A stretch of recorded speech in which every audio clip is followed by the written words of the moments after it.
Today, I'm going to give you some of my favorite practice tips for learning the Mendelssohn Scherzo orchestral excerpt. Let's get started.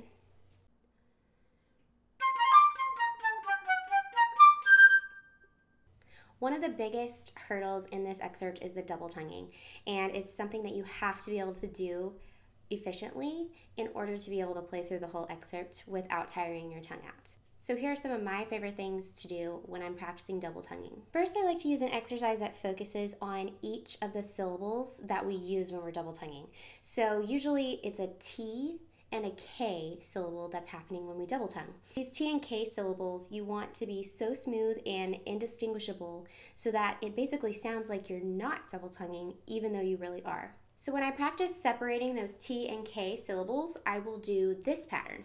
And you can start on any note that you want. I usually start on a C, just so I have a nice middle ground, but you can start on the lower register or the higher register, whatever note that you want to, and I usually move chromatically.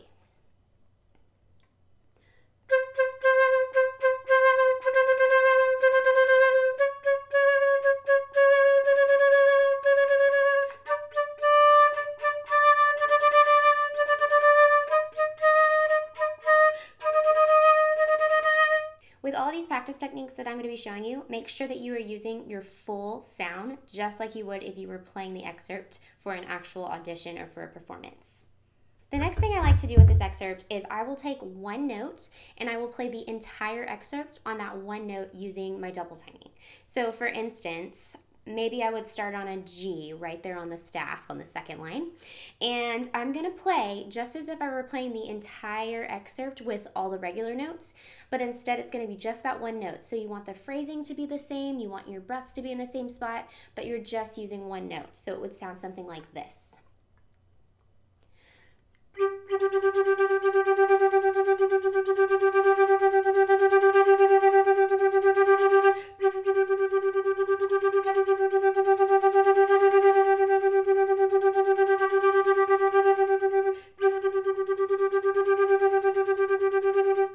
And so on. You can use any note that you want to for that. The more notes, the better. You can find a note that's maybe not your strongest note, that you usually have maybe cracks or issues in this particular excerpt, and isolate that note. And that's a really good way to practice, making sure that your tongue and your tone are nice and stable. Another thing I like to do is practice this excerpt extremely slowly, but forcing myself to use my double tonguing. And it really shows you quickly where your most problematic areas are when it comes to those T and K syllables. So I'm going to show you just briefly what that sounds like.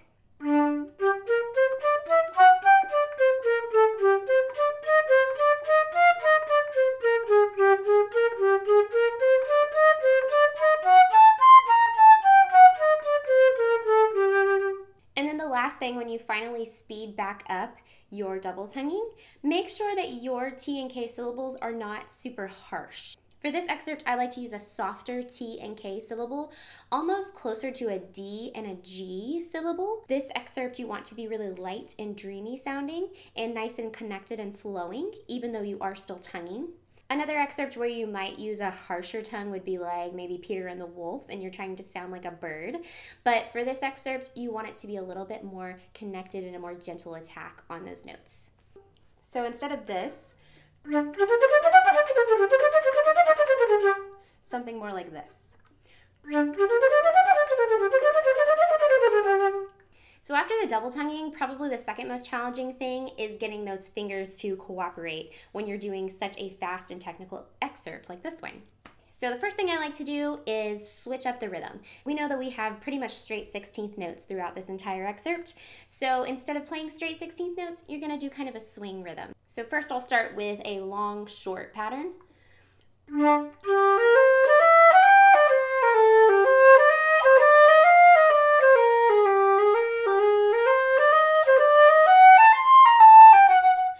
And you can make that as swung as you would like. And then I will switch it and do the opposite, so it'll be a short, long pattern. This one's a little bit trickier to get, but once you get it, it kind of keeps going.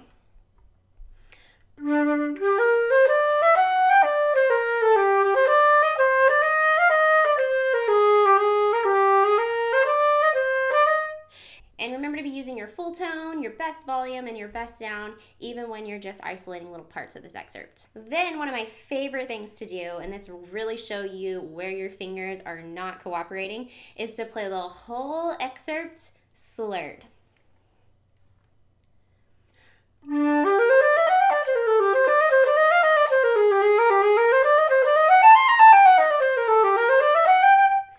Right before an audition, or if I were to actually play this song in an orchestra, I would play the entire excerpt slurred, kind of as a warm-up, and to really get my fingers working and under control, and then go in and play it with the actual articulation. As you're practicing it slurred, try looking in a mirror and making sure that your fingers are as close as possible to the keys. If possible, you don't even want your fingers to stop touching the keys as you lift them up. You still want to have some contact with the key and the pads of your fingers. This will allow you to play much faster than if your fingers are flying up, because they've got that much farther to go to get back to your keys for the next note. Another thing I like to do is start in random places. So don't just start at the very beginning, or don't just start where the phrases end and you have those breaths. Start in completely random places. This will throw off your fingers, it'll throw off your brain a little bit, and really force you to be super precise. And one of the really big things with any piece that you play is you want a really good start and a really good finish. So I like to really make sure that I've got those first few measures down pat and that they sound really great, because the first few measures and those last few measures are going to be some of the most memorable measures when you're playing for an audition or in an orchestra.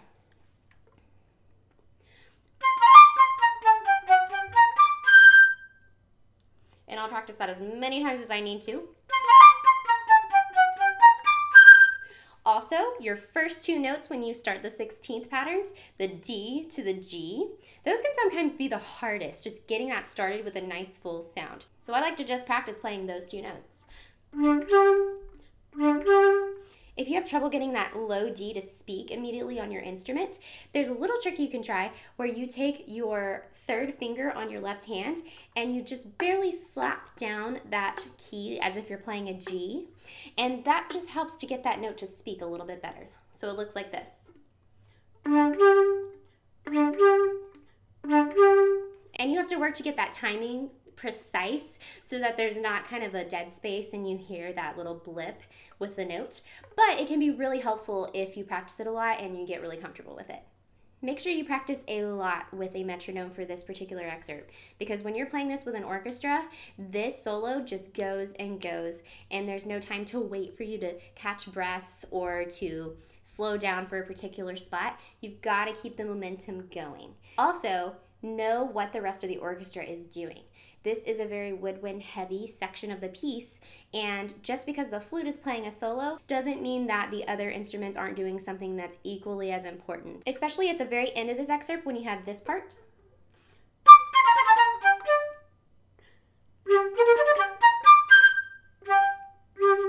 You've got to be thinking and hearing the rest of the orchestra in your head when you're playing. So this part towards the end, that is played with the other members of the woodwind section, so it's crucial that you are playing perfectly in time and that your fingers and your tongue are aligned, because if not, it's not going to line up with the other people playing. And then when you've got that little 2-measure rest that happens very quickly towards the very end, so I will actually fill in those 2 measures when I'm first practicing so that I can really hear that in my head, and then eventually I'll take that out and just be thinking it in my head as I'm playing. So I would do something like this.